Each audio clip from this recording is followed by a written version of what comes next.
Parshat, Masei, chapter 33. These are the journeys of Bnei Israel when they came out of Egypt by their divisions under the hand of Moses and Aaron. Moses recorded the stages of their journeys at Adonai's command. These then are their journeys by stages. Bnei Israel set out from Ramesses on the 15th day of the first month, the first day after Passover. They went out with a high hand in the sight of all Egypt. Now the Egyptians were burying those whom Adonai had struck down among them. Adonai had brought judgments on all their firstborn and their gods. Bnei Israel left Ramesses and encamped at Succoth. And they departed from Succoth and camped at Etham, on the edge of the wilderness. They left from Etham and turned back toward Pi Hatharath, east of Baal-Zephon, and camped before Migdol. They left from Pi Hatharath and passed through the sea into the wilderness. And they traveled 3 days' journey into the wilderness of Etham and camped at Marah. And they departed from Marah and went to Elim. There were 12 water springs and 70 palm trees in Elim, so they camped there. They left Elim and camped by the Sea of Reeds. And they set out from the Sea of Reeds and camped in the wilderness of Sin. They left from the wilderness of Sin and camped in Dopka. They then left Dopka and camped at Alush. And they left Alush and camped at Rephidim, where there was no water for the people to drink. And they set out from Rephidim and encamped in the Sinai wilderness. They departed from the Sinai wilderness and camped at Habreth Hadavah. And they left from Kibrith Hadavah and camped at Hazarath. And departing Hazarath, they camped at Rithmah. And leaving Rithmah, they camped at Ramon Perez. And they left from Ramon Perez and camped at Libnah. And they departed Libnah and camped at Rissa. They left Rissa and camped at Kela. And they left Kela and camped in Mount Sephir. And they departed Mount Sephir and camped at Haradah. And they departed from Haradah and camped at Machalath. And they left Machalath and camped in Tahath. They left from Tahath and camped in Tirah. They left Tirah and camped at Mithkah. And they departed Mithkah and camped at Hashmonah. They left Hashmonah and camped at Maserath. And they left Maserath and camped at Bnei Yakan. Departing Bnei Yakan, they camped at Hor Haggadah. And leaving Hor Haggadah, they camped at Yatba. And they left Yatba and camped at Abranah. And they departed from Abranah and camped at Ezon Geber. They left Ezon Geber and camped at Kadesh in the wilderness of Zin. And leaving Kadesh, they camped at Mount Hor on the border of the land of Edom. Aaron the Cohen went up Mount Hor at Adonai's command and died there. In the 40th year since the departure of Bnei Israel from the land of Egypt, on the first day of the 5th month, Aaron was 123 years old when he died on Mount Hor. The Canaanite king of Arad, who was living in the Negev in the territory of Canaan, heard of the coming of Bnei Israel. They departed from Mount Hor and camped at Zalmanah. They left Zalmanah and encamped at Punan. And leaving Punan, they camped at Abath. And leaving Abath, they camped at Abrim on the border of Moab. And they moved from Abrim and camped at Dibon Gad. And they moved from Dibon Gad and camped at Almon Diblathim. And they departed from Almon Diblathim and camped at the mountains of Abrim before Nebo. And they moved on from the mountains of Abrim and camped in the plains of Moab by the Jordan across from Jericho. They camped along the Jordan from Beth Jemoth to Abel Shittim. And Adonai spoke to Moses along the Jordan in the plains of Moab across from Jericho, saying, "Speak to Bnei Israel and say to them, when you cross the Jordan into the land of Canaan, you must drive out all the inhabitants of the land before you. You must destroy all their idols and cast images and demolish their high places. You will take possession of the land and you will settle in it, because I have given it to you to possess. You are to divide the land by lot according to your families. To the large, make their inheritance larger. To the small, make their inheritance smaller. Whatever comes out of the lot will be theirs. You are to distribute the inheritance according to your ancestral tribes. But if you do not drive out the inhabitants of the land from before you, whoever you allow to remain will become to you barbs in your eyes and thorns in your sides. They will give you trouble in the land in which you will be living. Then what I intended to do to them, I will do to you. Chapter 34. Adonai spoke to Moses, saying, Command Bnei Israel and say to them, when you enter the land of Canaan, these are the boundaries of the land being allotted to you as an inheritance. Your southern side will run from the wilderness of Zin along the border of Edom to the southern end of the Dead Sea on the east. Your border will cross south of the Scorpion Pass and continue to Zin and south of Kadesh Barnea, then go on to Har Adar and on to Osman. And the border will turn from Osman to the Wadi of Egypt and end at the sea. Your western boundary will be the coast of the Great Sea. This shall be your western border.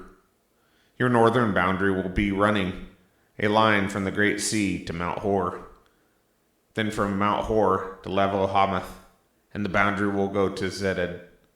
The border will continue on to Zephron, ending at Hazar Arnon. This will be your northern border. For your eastern border, run a line from Hazar Enon to Shiphem. From Shiphem, the boundary will descend to Riblah on the east side of Ain, continuing along the eastern slopes of Kinneret. From there, the border will go down along the Jordan, ending at the Dead Sea. This will be your territory with its surrounding borders. Moses commanded Bnei Israel, saying, This is the land which Adonai has commanded, that you are to assign by lot to the 9½ tribes. For the tribe of the sons of Reuben by their ancestral houses, the tribe of the sons of Gad by their ancestral houses, and the half-tribe of Manasseh have already received their inheritance. These 2½ tribes have received their inheritance on the east side of the Jordan at Jericho, toward the sunrise. Adonai spoke to Moses, saying, These are the names of the men who will allot the land to you: Eleazar the Cohen and Joshua son of Nun. Also you are to select one prince from each tribe to allot the land. These are their names: from the tribe of Judah, Caleb son of Jephunneh; from the tribe of the sons of Simeon, Shemuel son of Amminahad; from the tribe of Benjamin, Eliadad son of Kislon; 22 from the tribe of the sons of Dan. The prince is Buki son of Yogli. From the sons of Joseph, from the tribe of the sons of Manasseh, the prince is to be Haniel son of Ephod. The prince from the tribe of the sons of Ephraim is to be Kemuel son of Shiphthan. The prince from the tribe of the sons of Zebulun is Eliphun son of Parnach. The prince from the tribe of the sons of Issachar is Patiel son of Azan. The prince from the tribe of the sons of Asher is Ahad son of Shelmiah. The prince from the tribe of the sons of Naphtali is Padahel son of Amminahad. These were those Adonai commanded to apportion to Bnei Israel the land of Canaan. Chapter 35. Adonai spoke to Moses in the plains of Moab by the Jordan at Jericho, saying, Command Bnei Israel to give to the Levites from the inheritance of their possessions cities in which to live. They are also to give the Levites pasture lands around the cities. Thus they will have cities to live in and pastures for their cattle, flocks, and livestock. The pastures you will give the Levites will extend out from the walls around the cities for 1,000 cubits.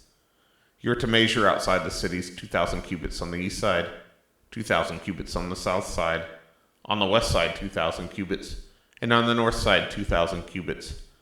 These are to be pasture lands for the cities. 6 of the cities you give to the Levites are to be cities of refuge, to which anyone who kills anyone may flee. Besides these, you are to give the Levites 42 more cities. In all, you are to give the Levites 48 cities with their pastures. The cities that you are to give to the Levites from a possession of Bnei Israel should be proportionate to the inheritance of each tribe. Give many from the one who has many, and few from the one who has few. Adonai spoke to Moses, saying, Speak to Bnei Israel, saying, When you cross the Jordan into the land of Canaan, you are to select cities which shall be cities of refuge, to which one might flee if he has killed someone by accident. They are to be cities for refuge from the avenger, so the manslayer may not die before standing trial before the assembly. The 6 cities you designate are to be your cities of refuge. Designate 3 cities on this side of the Jordan, and 3 in the land of Canaan as cities of refuge. These 6 cities of refuge are to be for Bnei Israel as well as for the outsider and the visitor in their midst, for anyone killing a person by accident.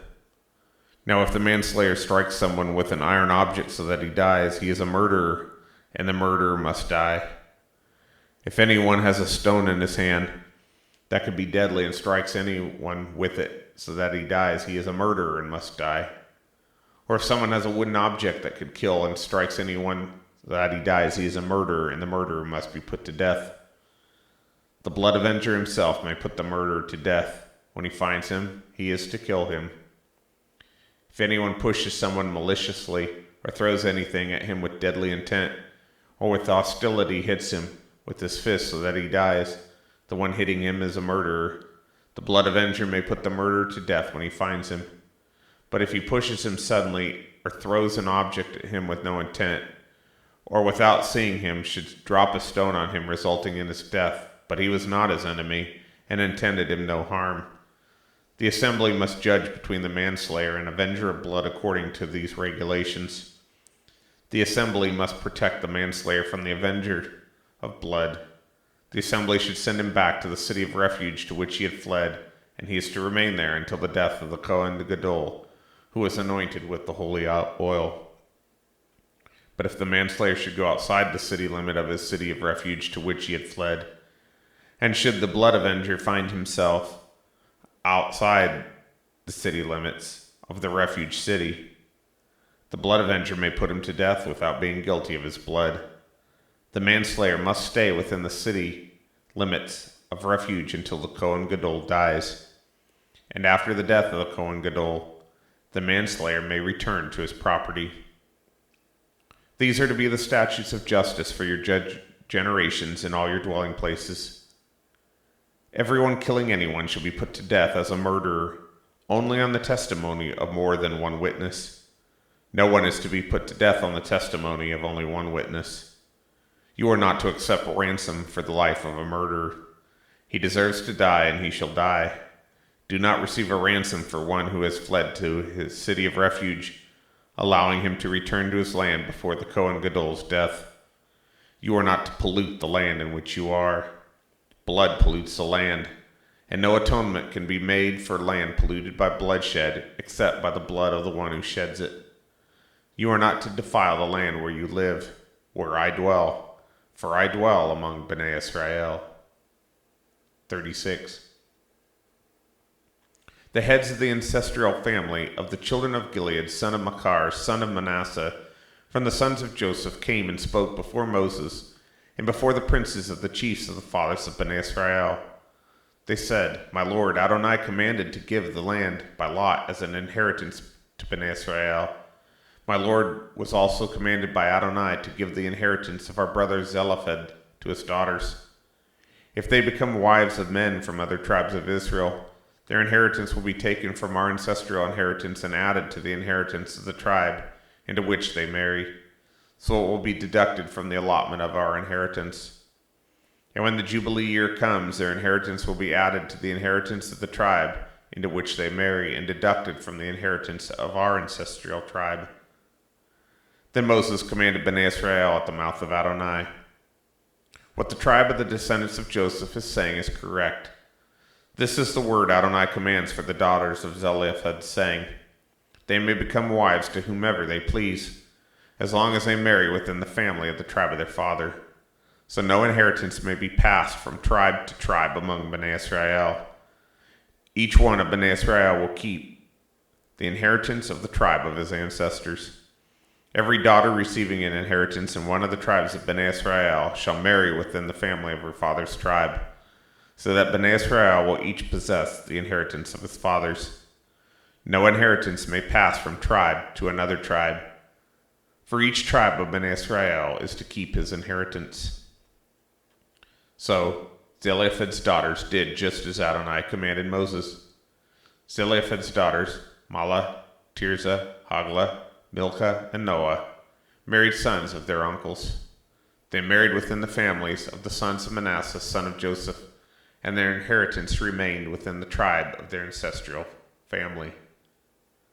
These are the mitzvot and judgments that Adonai gave by Moses' hand to Bnei Israel on the plains of Moab at Jericho, along the Jordan. Chazak, chazak, v'nei chazek. Be strong, and may we be strengthened.